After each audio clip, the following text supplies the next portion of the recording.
Es tan lindo escuchar del otro lado porque uno comienza a escuchar y está el Señor moviéndose, ¿no? En la alabanza a mí me encanta alabar al Señor, pero estando del otro lado uno escucha y sabe que está el Señor obrando poderoso. Y es tan bueno poder alabarlo y adorar, y uno puede sentir su presencia, que estamos delante de Él.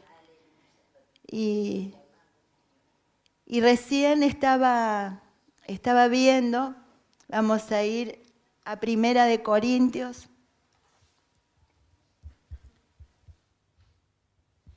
Bendito Señor.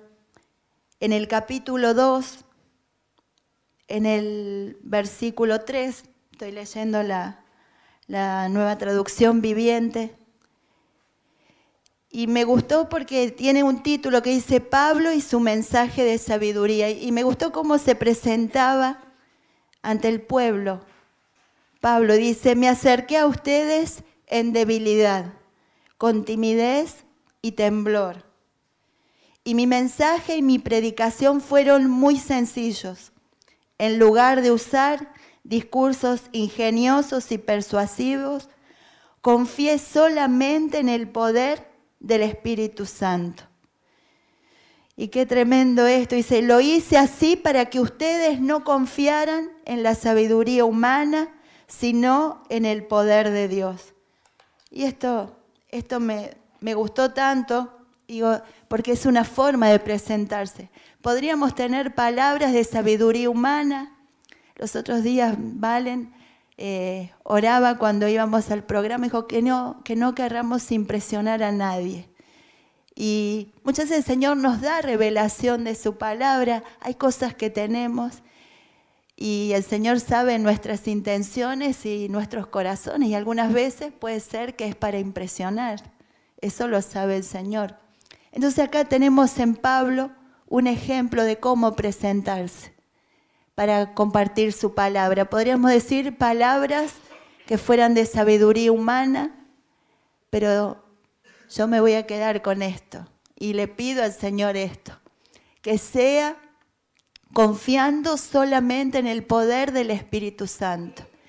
Y para que esto pase, nosotros tenemos que encontrarnos muchas veces sintiéndonos así, débiles. Y antes decía con temor y temblor, con timidez, temblor, o sea, era bien notorio que no era él, que no era su propia elocuencia, y temblor delante del Señor, ¿no? Yo creo que este cartel que está aquí, ¿no? Este Santidad Jehová, cada uno que se para aquí, le da verdadero temblor delante del Señor. Y la única manera de presentarse delante de su pueblo es así, confiando en el poder del Espíritu Santo. Y acá se ve el corazón también, porque dijo, y eso lo hacía así porque él tenía conocimiento, y mucho lo tenía Pablo. Pero acá también habla de su corazón, era bueno para el pueblo confiar en el poder de Dios. Y él los podía deslumbrar. ¿Cómo está esa decisión? Todos los que estamos acá, estamos compartiendo su palabra, estamos sirviendo al Señor. El Señor nos está llevando a más tiempo porque Él viene pronto. Y qué bueno esto, que nosotros podamos hacerlo así, que quien nos escuche confíe en el poder de Dios. Dice más adelante, si lo podemos subir, sin embargo, cuando estoy con creyentes maduros, sí hablo con palabras de sabiduría, pero no la clase de sabiduría que pertenece a este mundo o a los gobernantes de este mundo, quienes pronto son olvidados. Y qué bueno también esto, poder ver cómo Pablo tenía muy presente quiénes lo escuchaban. No a todos le podía hablar por igual. Y a los creyentes maduros, él les podía hablar de otra manera, pero siempre destacando que no era con sabiduría humana. Es muy fácil, hay un límite muy delgado de hablar con sabiduría humana, con la propia sabiduría. Y esto lo tenemos que tener presente. Dice, no, la sabiduría de la que hablamos es el misterio de Dios y de esto les voy a compartir hoy. Su plan que antes estaba escondido, que Él lo hizo para nuestra gloria final, aún antes que comenzara el mundo. Y cómo por la intención de Pablo era tan claro para poder dar semejante mensaje tan tremendo, pero lo hacía con toda sencillez y eso despertaba algo. Hablar misterios de Dios. A él primero le fue revelado, pero creo que también el Señor lo hizo porque sabía lo que había ocurrido con su corazón y a la hora de compartir el mensaje. A mí me empieza a sorprender el Señor porque esto no lo tenía pensado, pero Él está hablando a personas que están compartiendo su palabra. Todos estamos llamados a predicar de Él, a compartir su palabra. Y la revelación se recibe por el corazón. Él no da nada sin conocer y sin tratar antes el corazón de quien va a predicar de Él.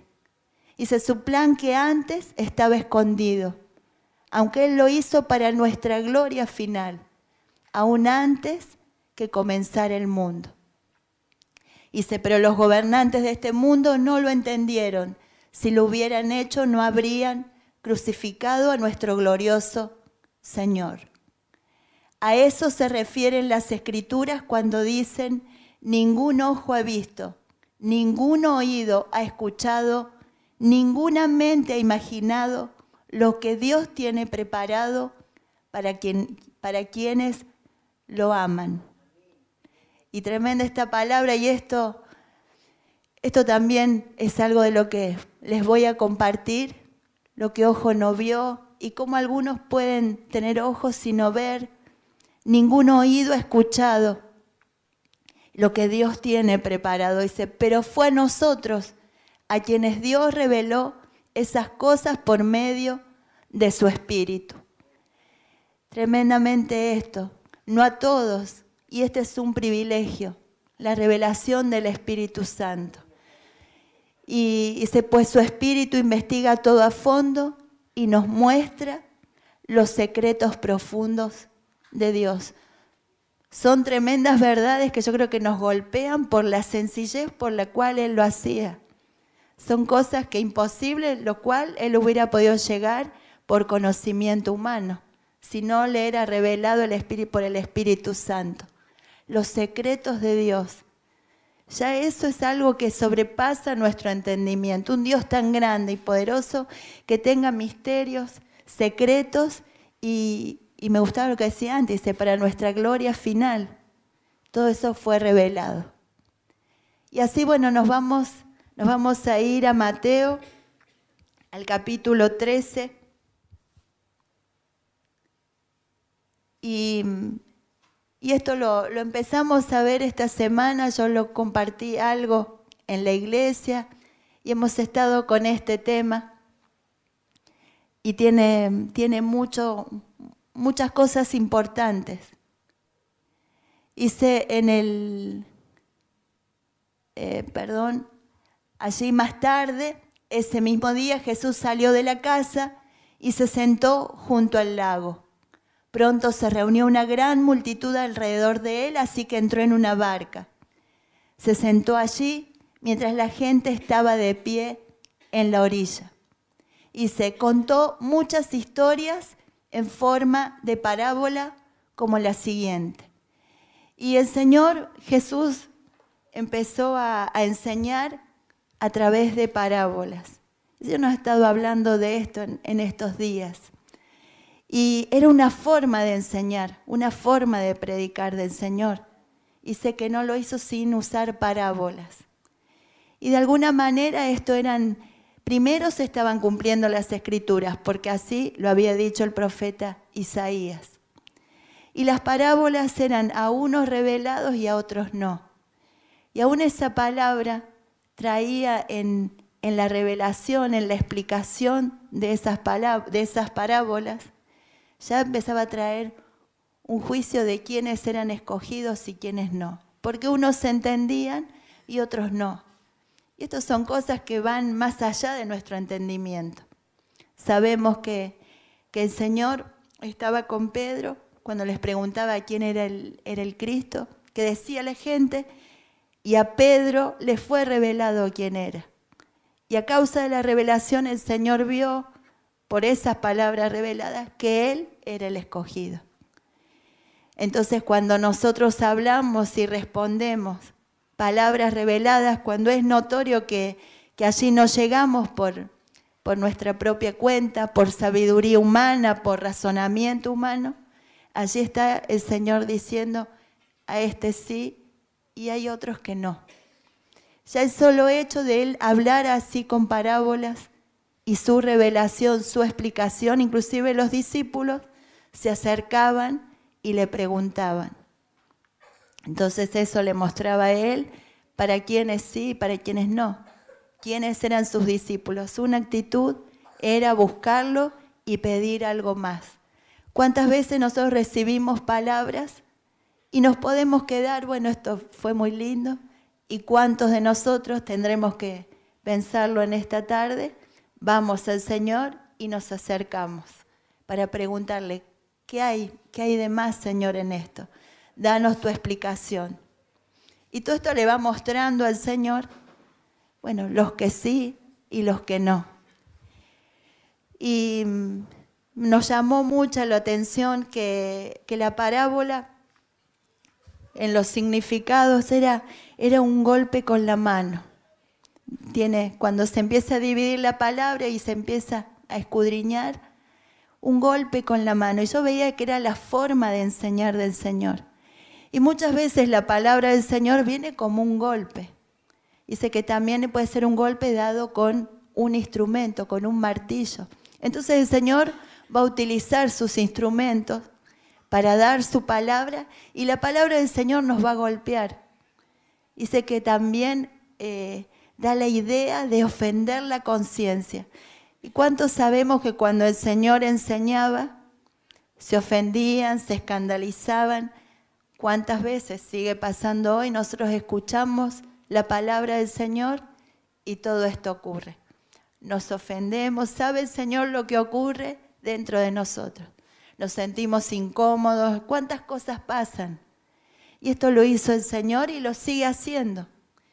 Dice también que al ser un instrumento y dar golpes, también nos da una idea de martillar, de allanar. Entonces la enseñanza de la palabra del Señor, la enseñanza que Él daba, que Jesucristo dio, es lo que va a preparar el camino, el que va a allanar, es la obra de la palabra en nuestras vidas.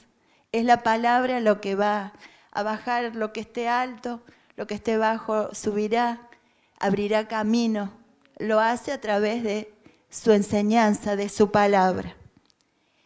Y también dice que es herir, ¿no? En esto que compartía antes, dice que Pablo, él se presentaba y que quería olvidarse de todo, menos de Jesucristo crucificado. Y esa palabra es para nosotros también. En la enseñanza no nos podemos olvidar nunca de Jesucristo y crucificado. Entonces esa enseñanza va a producir heridas, va a molestar. Si nosotros hablamos de la cruz, a nadie le va a gustar. Primeramente tenemos que recibirlo nosotros. Delante del Señor, sabemos también cuántas veces el mensaje de la cruz a nosotros nos ha costado recibirlo y muchas veces nos sigue costando recibirlo. Delante del Señor tenemos que reconocerlo, pero la enseñanza, la palabra y en el poder del Espíritu Santo revelada va a herir, nos va a llevar a morir. Muchas veces hay palabras que nosotros las recibimos.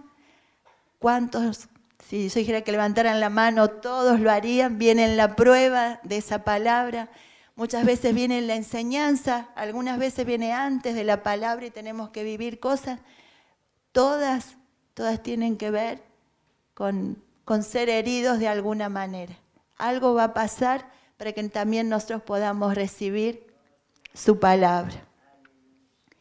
Y allí en Mateo 13, vamos al versículo 10, Dice que sus discípulos vinieron y le preguntaron, ¿por qué usas parábolas cuando hablas con la gente? Y yo creo que esta es una actitud que nosotros tenemos que tener hoy más que nunca, de acercarnos al Señor, porque podemos escuchar su palabra, podemos leerla, pero no acercarnos al Señor. Dice que había una multitud y estaban ahí en la orilla. Él estaba ahí en la barca para que lo pudieran escuchar. Pero los discípulos iban y se acercaban a Él.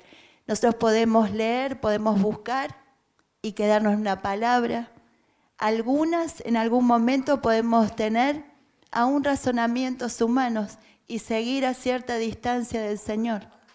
Pero los discípulos se tienen que acercar a Él. Hay muchas maneras, hay diferentes tiempos, ¿no? O sea, en lo personal estoy viviendo otro tiempo con el Señor, lo que no quiere decir que esté más lejos, es de otra manera. Y uno va buscando comunión. El tema es estar más cerca del Señor cada vez y preguntarle. Esto también es un desafío de fe, preguntar al Señor y esperar su respuesta. Porque tenemos que creer que está. Para preguntarle tenemos que creer que está. Y muchas veces no nos animamos a preguntar porque tenemos que saber si creemos que está. Y esperar su respuesta. Y sus respuestas pueden ser diferentes. Y también esperar y creyendo que va a venir su respuesta, su guía. Y él les respondió y dijo, a ustedes se les permite entender los secretos del reino del cielo. Les contestó, pero a otros no. En la 1960, Lauti, el 11, dice, porque a vosotros os es dado saber los misterios del reino de los cielos, mas a ellos no les es dado. Y estuve viendo esta palabra, misterios, y el misterio era algo que se podía llegar solamente, era un secreto revelado por revelación divina, solamente por el Señor. ¿Y cuántas veces pasó que nosotros leemos, el pastor lo dice muchas veces, hemos pasado por versículos y ni siquiera teníamos la inquietud de profundizar, ¿no? Entonces tenemos que entender que si en este tiempo nosotros estamos buscando más, vamos a profundizar y estamos como entendiendo, es porque es el tiempo y porque viene de Dios. La revelación de los misterios viene de Dios, no es por iniciativa de nosotros. En nosotros está la disposición de querer más, de buscarlo al Señor, pero primero viene de parte de Él. Yo los otros días veía, y seguramente a todos ustedes les pasa, estoy completamente segura porque es el Espíritu Santo que está haciéndolo en este tiempo, que Él nos va abriendo las Escrituras y sé que todos nos quedamos maravillados de lo que vemos y cómo el Señor nos lleva en su palabra, y hace un tiempo atrás no era así, porque el Señor lo está revelando, Él está mostrando que es Él revelándolo. Uno puede escuchar, y me sorprendió hoy hasta los chicos de la escuelita, y uno lo ve y es algo, los chicos no tenían nada preparado, no se les dijo nada, lo fueron haciendo ellos solos. Y es porque es el tiempo de lo que el Señor está derramando, lo hacen los chicos, más tiempo, ayer era una bendición, los jóvenes, lo que hoy compartían, y es porque es el tiempo, porque el Señor está derramando ese espíritu y hay que predicar de Él. Y son esos misterios. Y también es importante que esto no se lo da el Señor a cualquiera, porque hay que sobrellevarlo. Hay algunos misterios, algunas verdades muy profundas de Dios que hay que tener una madurez para poderlas sobrellevar. Y eso lo decía Pablo antes. Yo hablo con creyentes maduros, no les podía hablar a todos de la misma manera. Aún el Señor le revelaba a Pablo tremendas verdades y obró de manera poderosa, pero tuvo todo un trato que lo llevó a una madurez en el Señor para poder recibir eso. Y creo que un síntoma de su madurez fue todo lo que él había aprendido, decidió dejarlo para recibir solo del Espíritu Santo. Y así también predicarlo. Y dice los misterios del reino de los cielos. Tanto se ha hablado de esta palabra. Y reino, cuando estaba viendo aquí en esta palabra, dice que, bueno, reinar, sabemos que es gobierno, pero habla específicamente de los cimientos del poder, de la soberanía de Dios. Entonces vamos a ver que en las parábolas el Señor estaba enseñando misterios del reino, iban a ser los cimientos del poder del reino de los cielos. Y qué manera tan sorprendente que rompiendo con toda lógica humana, hacerlo de una manera que no alcanzaban todos a entender. Pero esa palabra ya estaba, Él establecía el reino de los cielos a través de su palabra. Y a través de misterios Él iba a dar los cimientos del poder, la soberanía del reino de los cielos. Y dice, más a ellos no les es dado. Quedé muchos días pensando cuando dice a ellos, en el significado habla de alguien de una afinidad incierta, o sea, son los simpatizantes del Señor, los que están a más distancia. Ellos también escuchan. Muchas veces el Señor dijo, envió profetas y dijeron, tal vez no te escuchen o no te van a escuchar en algunos casos, pero hubo su palabra y así también pasó. El reino de los cielos quedó establecido porque Él lo enseñó y envió su palabra. A algunos no les era dado entenderlo porque estaban más lejos, porque se mantenían a distancia. Y dice, porque a cualquiera que tiene se le dará y tendrá más. Pero al que no tiene, aún lo que tiene le será quitado. Vamos a la Nueva Traducción Viviente, por favor. Y esto dice, a los que escuchan mis enseñanzas se les dará más comprensión y tendrán conocimiento en abundancia. Creo que esto es para atesorarlo, para tomarlo. Son de los cuadritos que tenemos que hacer que dice el pastor. Escuchar las enseñanzas del Señor. Y la enseñanza nos va a dar más comprensión y más conocimiento. Y esto lo necesitamos. Es vital para nosotros. Y escuchar algo de lo que el Señor nos está hablando en estos días nos va a dar conocimiento en abundancia. Pero dice, pero a los que no escuchan se les quitará aún lo poco que entiendan. Y tremendo esa parte de esta palabra. Dice, ahí más adelante, dice, por eso uso estas parábolas, pues ellos miran, pero en realidad no ven, oyen, pero en realidad no escuchan ni entienden. Y tremendo es esto, que nosotros sabemos que hay muchos que oyen, pero no están escuchando y no están entendiendo, no ven. Por eso necesitamos que nos sea revelado por el Señor. Vamos a ir a las parábolas que el Señor habló del reino de los cielos en Mateo 13. Seguimos en el 13. Más adelante.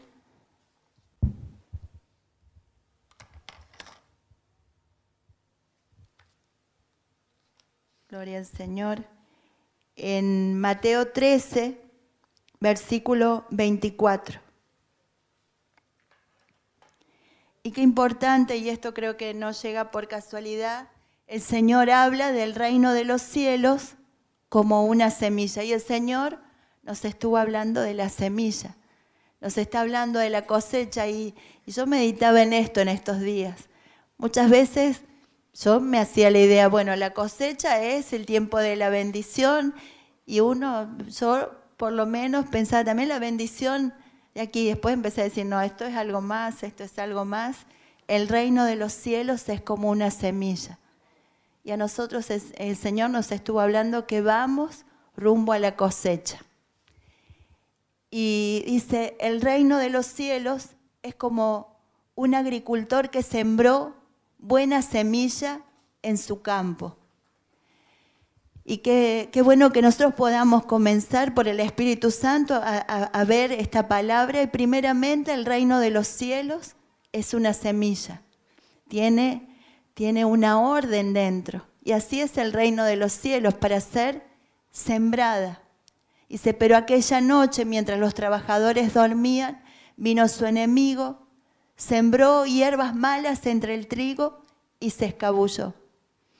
Y algo que había visto antes, parte de la revelación de los misterios que el Señor revelaba, ¿qué es lo que Él iba a revelar? Parte de esos misterios era aquello que estaba operando tanto para acercar o para alejar o activar el reino de los cielos.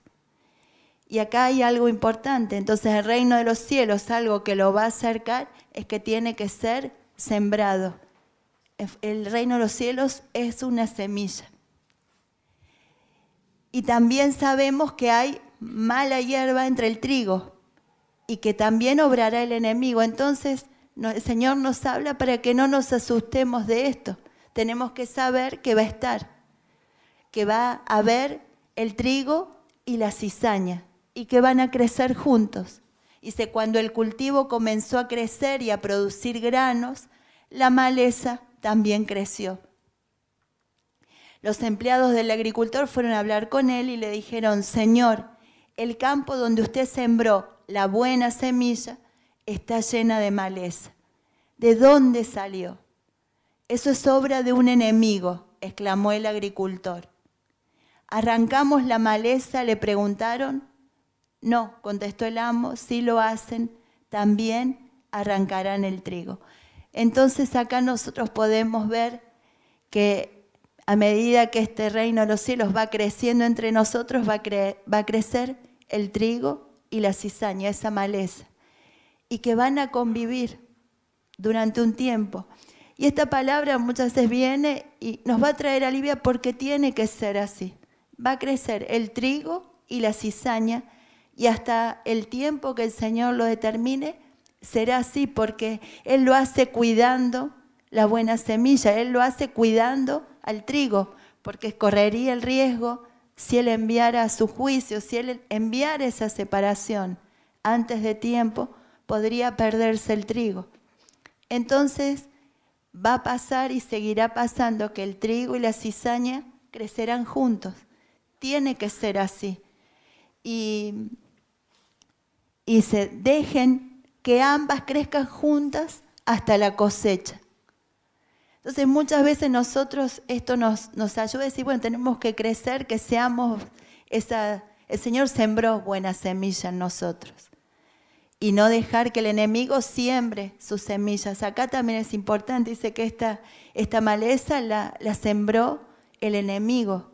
Y también es nuestra responsabilidad el cuidar, aún en nuestras vidas, cuidar de que el enemigo no pueda hacerlo libremente. ¿Qué va a pasar?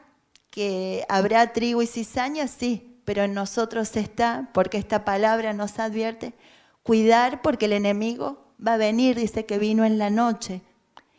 Y dejen que ambas crezcan juntas. Entonces les diré a los cosechadores que separen la maleza, la aten en manojos y la quemen, y que pongan el trigo en el granero. Y esto habla de otro tiempo, un tiempo en el cual estará esa separación y vendrá allí el crujir de dientes cuando se llegue el juicio de parte del Señor y esa separación. Me llamó la atención que de esta parábola y no de las otras, el Señor le dio una explicación.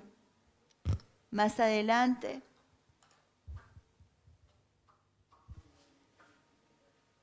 en la explicación en el versículo 36, en el 13:36. La explicación de la parábola del trigo y la maleza. Dice, luego Jesús dejó a las multitudes afuera y entró en la casa. Y sus discípulos le dijeron, por favor, explícanos la historia de la maleza en el campo. Y yo veía acá algunas cosas importantes en esto, porque el Señor dice que Jesús tuvo que entrar en la casa. Entonces el Señor, por un lado, va a enseñarnos su palabra, pero llega el momento de una relación con Él. Para ellos poder recibir la explicación antes, el Señor tuvo que entrar en la casa. Y que Él entre en la casa es que entre su presencia. Él va a ser esa luz que va a alumbrar nuestra casa.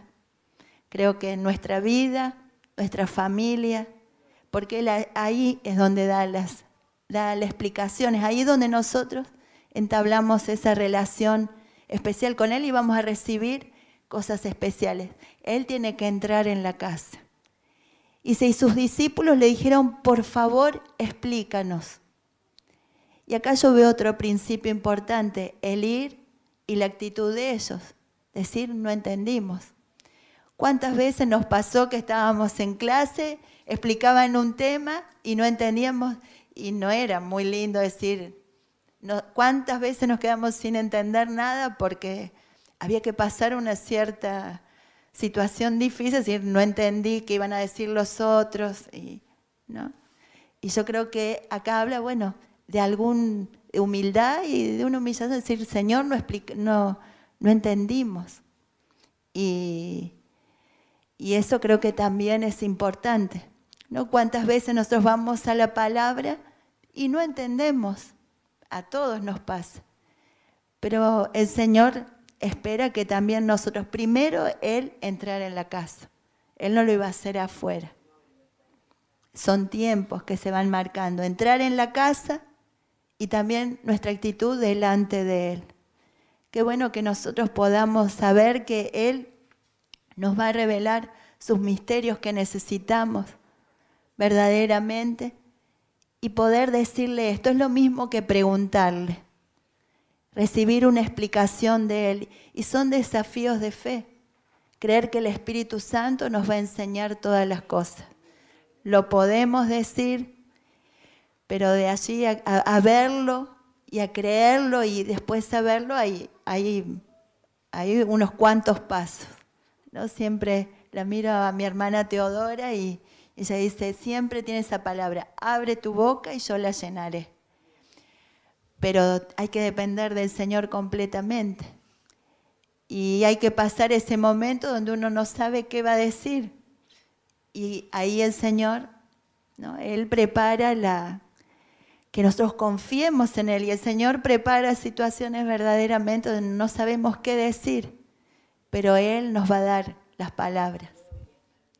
Bendito Señor. Y Él les explicó. Acá también habla el corazón del Señor. Por eso era un maestro. Un maestro siempre no tiene ningún problema en explicar. Él era Señor, pero era maestro. Le gustaba enseñar. Y nos tiene que gustar a nosotros también enseñar a otros. Dice, el Hijo del Hombre es el agricultor que siembra la buena semilla. Ese era Él. Dice, y el campo es el mundo. Y esto me gustó tanto. Dice, y la buena semilla es... ¿A dónde está? ¿Te me fuiste? Ah, ahí está.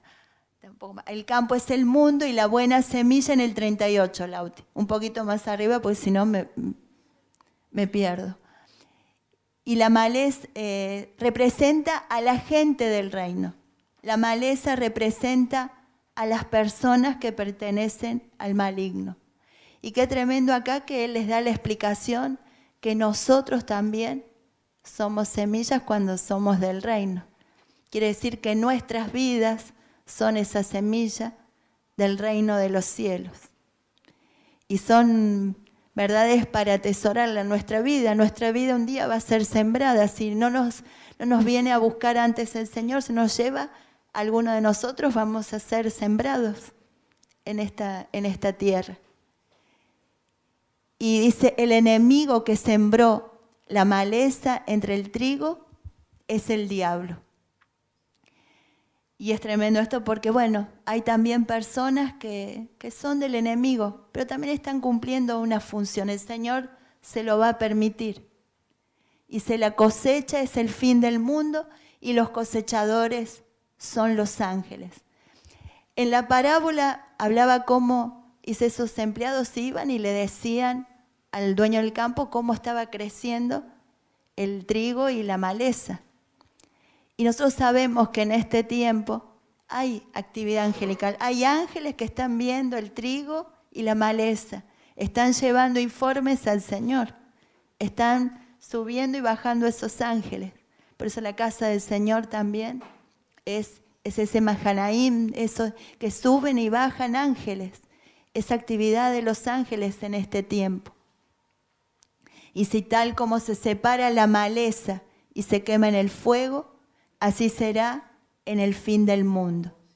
Y si el Hijo del Hombre enviará a sus ángeles, y ellos quitarán del reino todo lo que produzca pecado y a todos aquellos que hagan lo malo. Tremendo esto. Dice que del reino van a quitar todo lo que produzca pecado. También lo que produce pecado son semillas, son malezas. Es el mismo principio de la siembra y de la cosecha. Y a todos aquellos que hagan lo malo. Tremendo acá como diferencia, algo que va a ser separado. Hay semillas que producen pecado y hay otros que directamente hacen lo malo, que son aquellos que están contaminando a los demás. Acá hay una diferencia y esos serán separados. Dice, y los ángeles los arrojarán al horno ardiente, donde habrá llanto y rechinar de dientes. Entonces los justos brillarán como el sol en el reino de su Padre. Todo el que tenga oídos para oír, que escuche y entienda. Y acá yo creo que el Señor, mucho más cerca de sus discípulos, ya acá Él habla de lo que Él quería, que escucharan y que entendieran. Era su anhelo, es lo que Él quiere. No es que quiere que alguien no escuche o que no entienda. Es lo que Él quiere. Pero lejos esto no va a ocurrir. Todo el que tenga oídos para oír, que escuche y entienda. Porque habrá toda una obra. Los justos van a brillar como el sol. Es una promesa en el reino de su Padre. Pero antes estarán creciendo trigo y cizaña juntos. Después vendrá esa separación. Y entonces dice el Señor, bueno, el que tenga oídos para oír, que escuche, que entienda. Él quiere que nosotros tengamos entendimiento. Vamos a ir a otras parábolas que hablan del reino y es la parábola de la semilla de mostaza que está en el versículo 31, 13:31.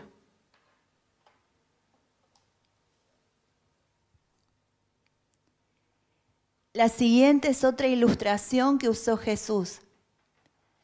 Y a mí me gustó esto, que es también una forma de Él de enseñar, a hacer una ilustración. De alguna manera, cuando Él enseñaba, ilustrar es algo que se ve, es como una imagen, como un dibujo. Y como la enseñanza nos tiene que mostrar y hacer ver.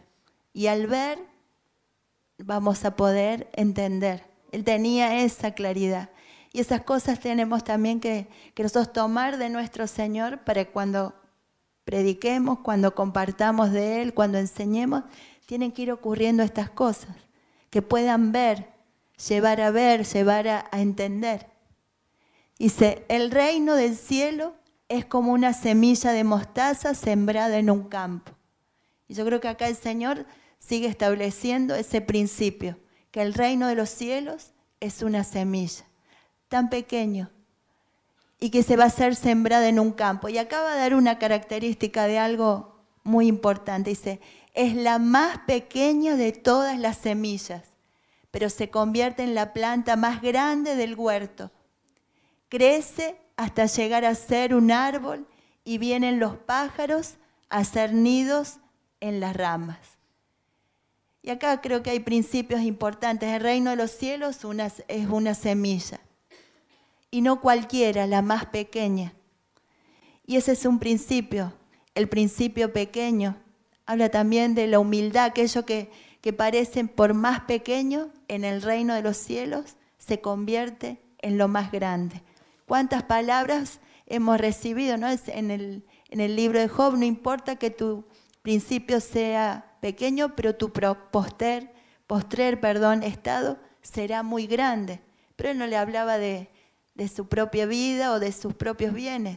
Estaba hablando porque en Job, también lo sabemos, ese reino de los cielos estuvo operando desde la creación del mundo, desde el día que el Señor estableció que iba a haber plantas con semillas y el principio de la semilla, porque el reino de los cielos es una semilla.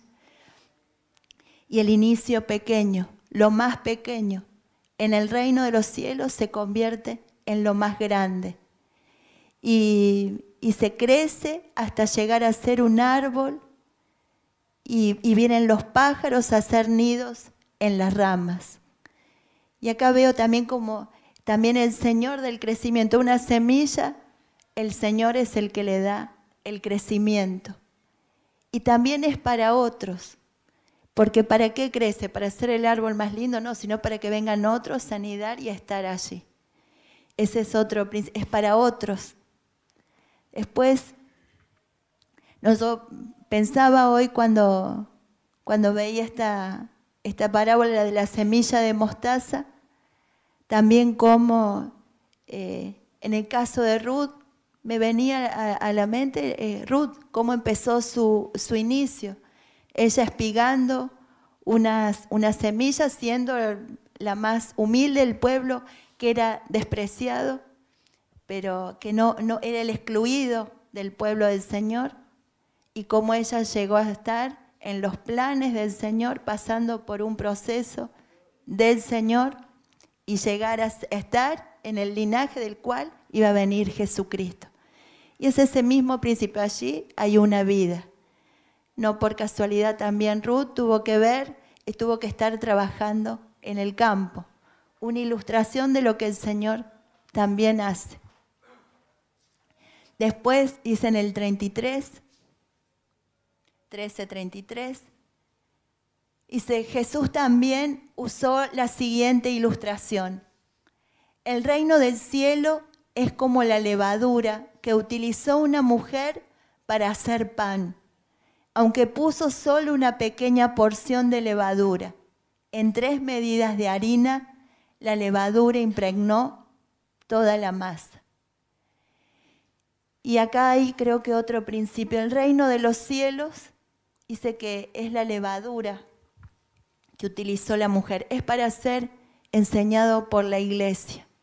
La mujer sabemos que representa muchas veces la iglesia. Y la mujer que está haciendo el pan es la que está dando el pan, la palabra, la enseñanza. Y el reino de los cielos tiene que ser aquello que esté en toda la enseñanza.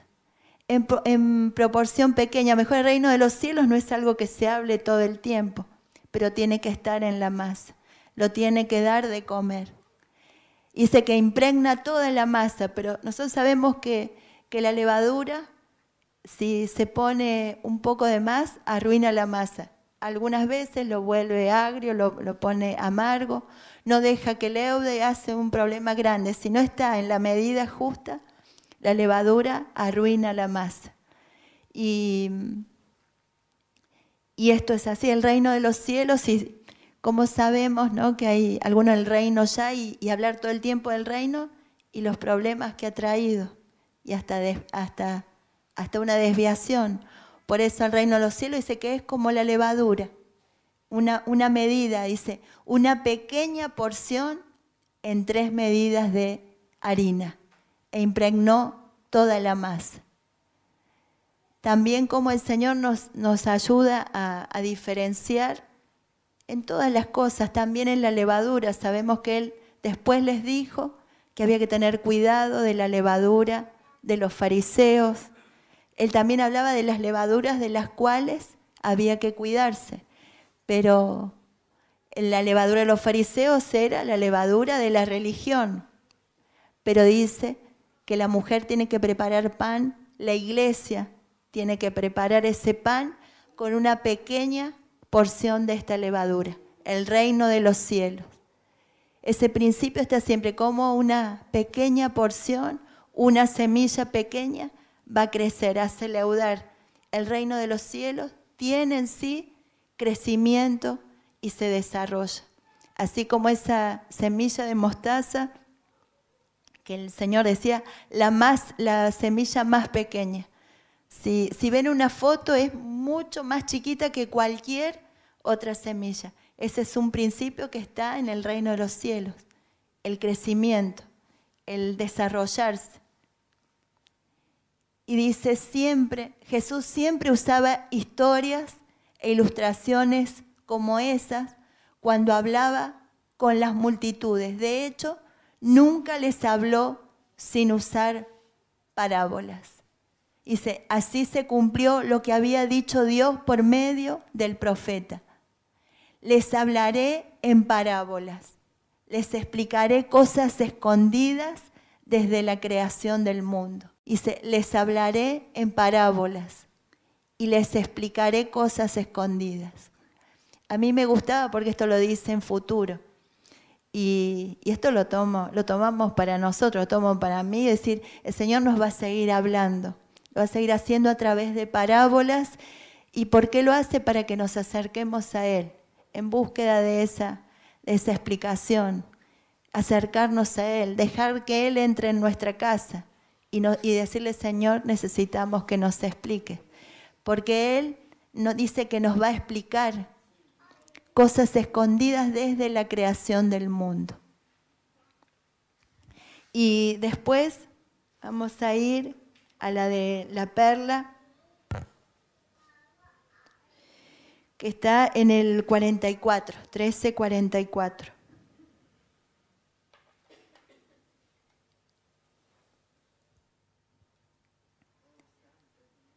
Dice, el reino del cielo es como un tesoro escondido que un hombre descubrió en un campo.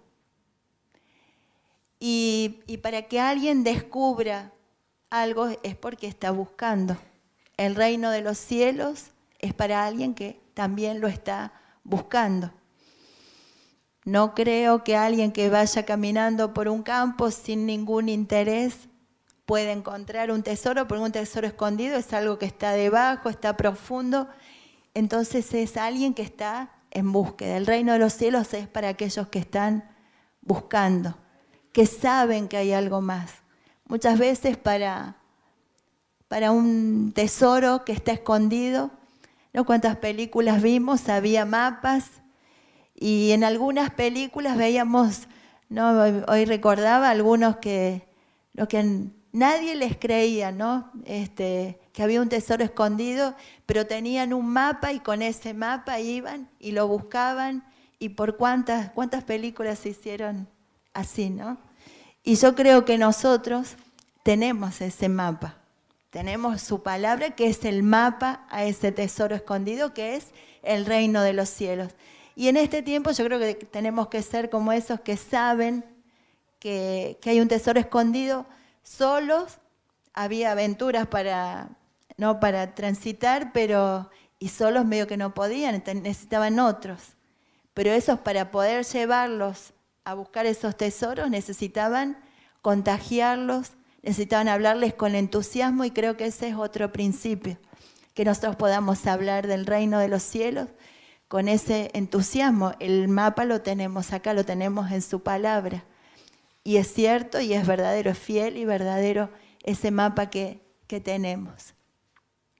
Dice, en medio de su entusiasmo, porque antes había dicho el Señor que la gente del reino era la buena sembrada. Y Él despierta ese entusiasmo cuando nos es revelado para que nosotros tengamos ese espíritu de entusiasmo, de alegría, de expectativa.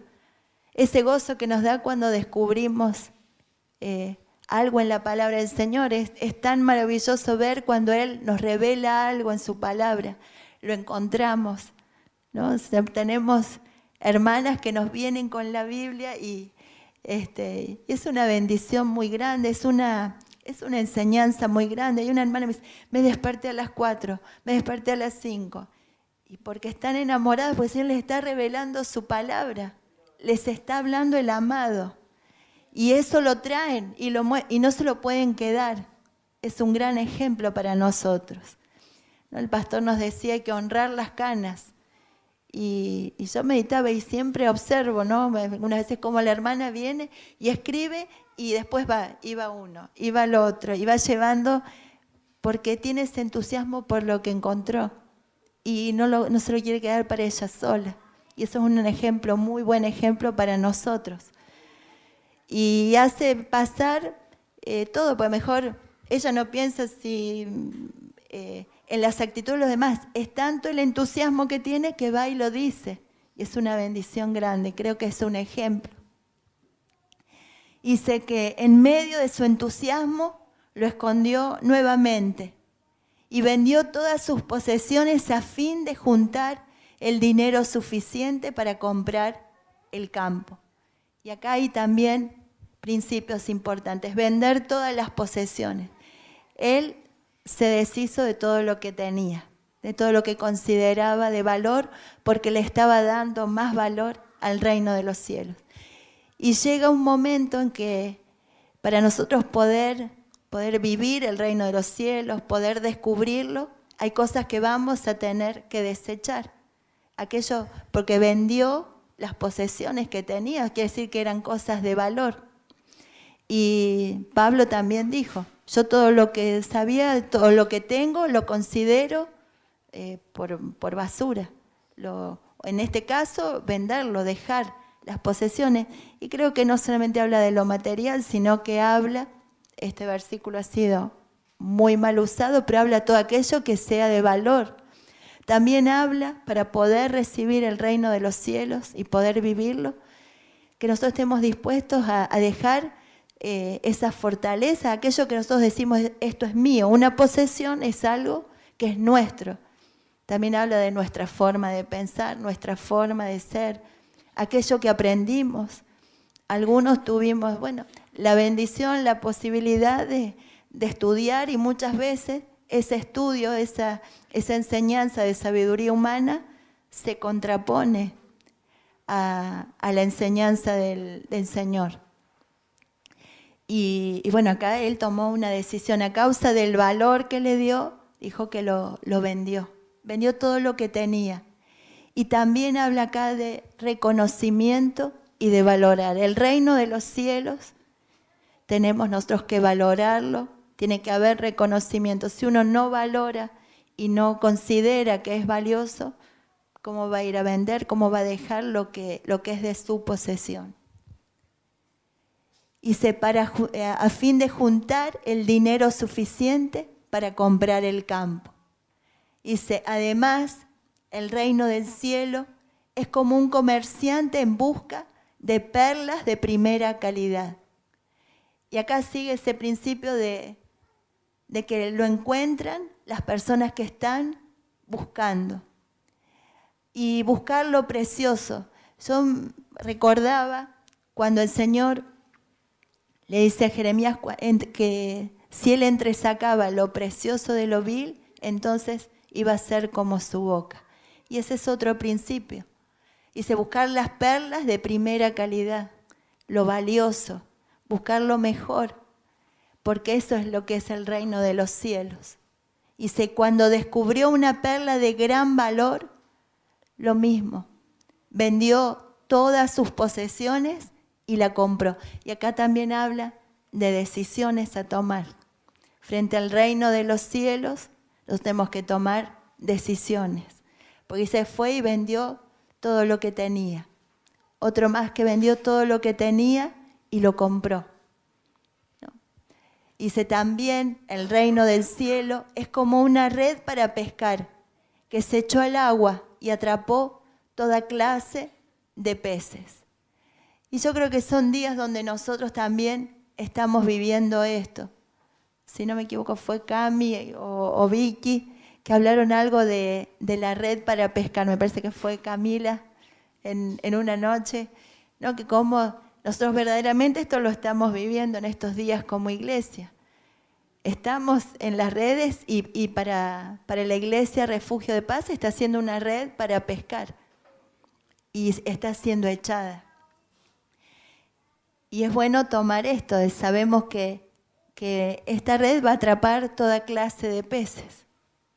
El Señor siempre nos va a hablar antes. Dice, cuando la red se llenó y los pescadores la arrastraron a la orilla y se sentaron y agruparon los peces buenos en cajas, pero desecharon los que no servían.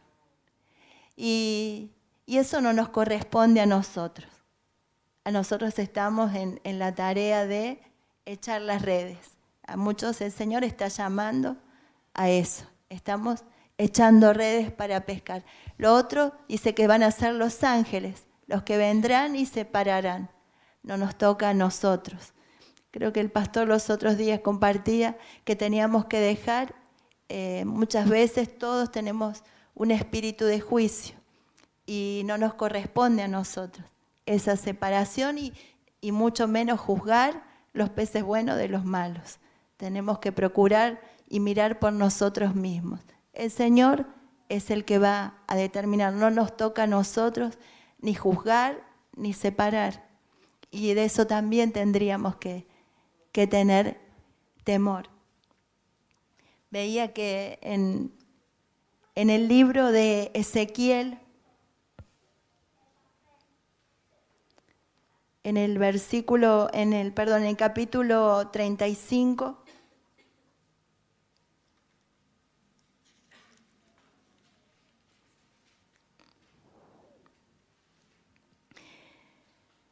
capítulo 34,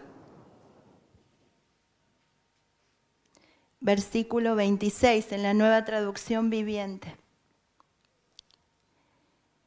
Para que una semilla crezca, necesita de la lluvia, necesita del agua, y nosotros sabemos que ese agua también es la palabra, son esas promesas del Señor que van a hacer crecer la semilla. Las promesas del Señor, su palabra: bendeciré a mi pueblo y a sus hogares alrededor de mi colina sagrada. Y antes habíamos hablado que para que el Señor nos explique esas parábolas tiene que entrar en nuestras casas, en nuestros hogares. Y acá hay una promesa del Señor: bendeciré a mi pueblo y a sus hogares alrededor de mi colina sagrada. En la temporada oportuna les enviaré las lluvias que necesiten.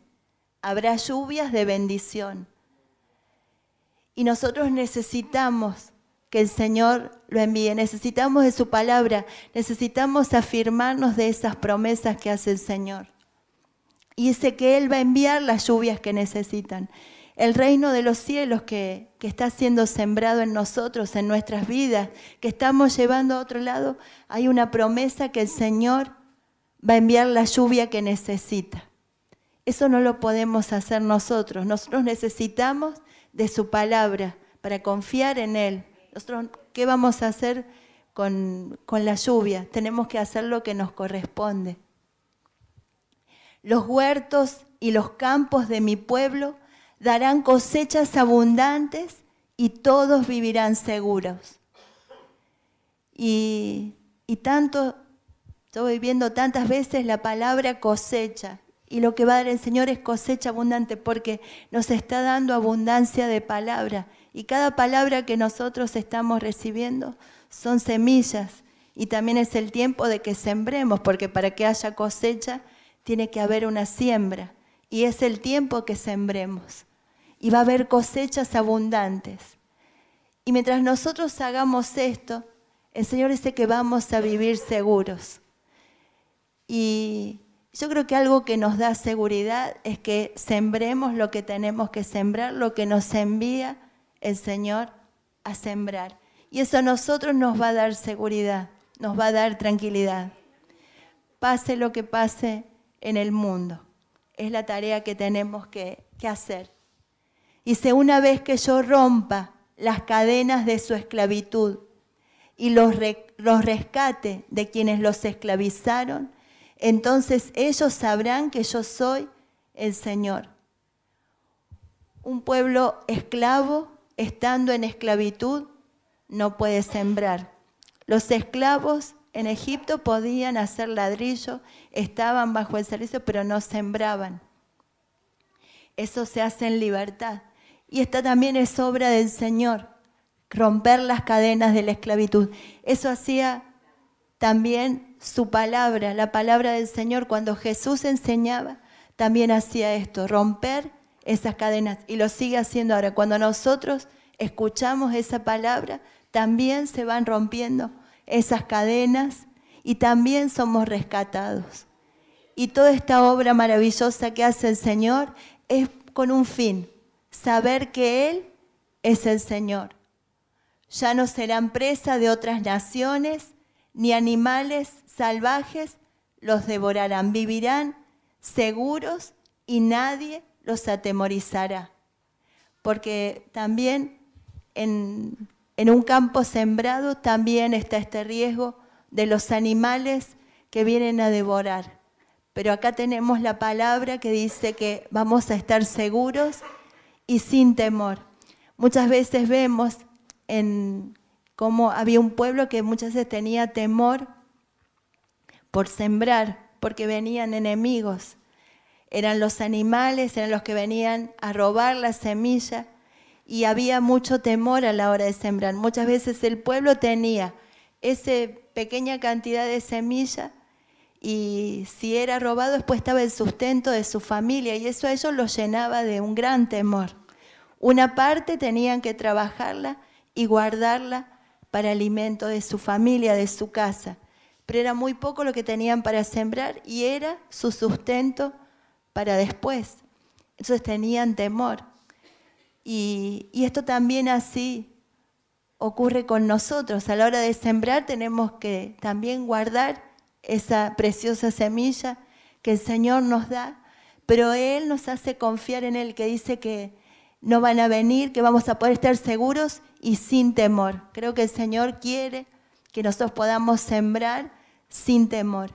Haré que su tierra sea famosa por sus cosechas, para que mi pueblo nunca más pase hambre, ni sufra los insultos de naciones extranjeras. Y tremendo esto, que la tierra sea famosa por la cosecha. Pero esto lo hace el Señor. Él mientras va tratando con nosotros, porque esto es obra del Señor. Dice que Él da sabiduría al agricultor y es el que le enseña. En todo es para que nosotros le demos la gloria al Señor y sepamos que es su obra. Nosotros tenemos que hacer lo que Él nos manda. Él también da semilla al que siembra. Y también para esto nosotros tenemos semilla del reino de los cielos para sembrar. Porque Él da semilla al que siembra y pan al que come. Dice, para que mi pueblo nunca más pase hambre ni sufra los insultos de naciones extranjeras. Y acá está el corazón del Señor. Hay un pueblo que no recibe esta semilla, que no tiene este pan. Y el Señor quiere que, porque su pueblo no solo somos nosotros, su pueblo es muy grande. Por eso también envía a sembrar. Porque Él ya no quiere que pasen hambre. Hay un pueblo que está en oprobio, un pueblo que no tiene palabra, que no tiene el reino de los cielos, que se le quitó su identidad, está pasando por esto, por el insulto de las naciones extranjeras. De ese modo sabrán que yo, el Señor su Dios, estoy con ellos y sabrán que ellos, los israelitas, son mi pueblo, dice el Señor soberano.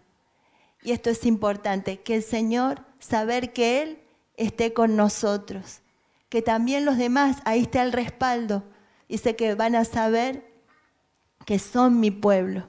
Y son dos principios bien importantes. Cuando Gedeón fue enviado como libertador, dice que él estaba allí sembrando con temor. Pero él le mostró primeramente que estaba con él. Y esa fue su fortaleza para hacer para cumplir el propósito por el cual el Señor lo estaba enviando. Y le mostró su respaldo. Ellos van a saber que son mi pueblo, dice el Señor soberano. Y la soberanía del Señor es la autoridad y su poder. Ustedes son mi rebaño, las ovejas de mi prado. Ustedes son mi pueblo y yo soy su Dios. Yo, el Señor soberano, he hablado. Dale un aplauso fuerte al Señor. Bendito Señor. Cuando nosotros le damos un aplauso al Señor, le decimos, sí, Señor, somos tu rebaño, Señor, somos tus ovejas. Y nosotros sabemos que nos has hablado, que tú eres el Señor, eres soberano y has hablado.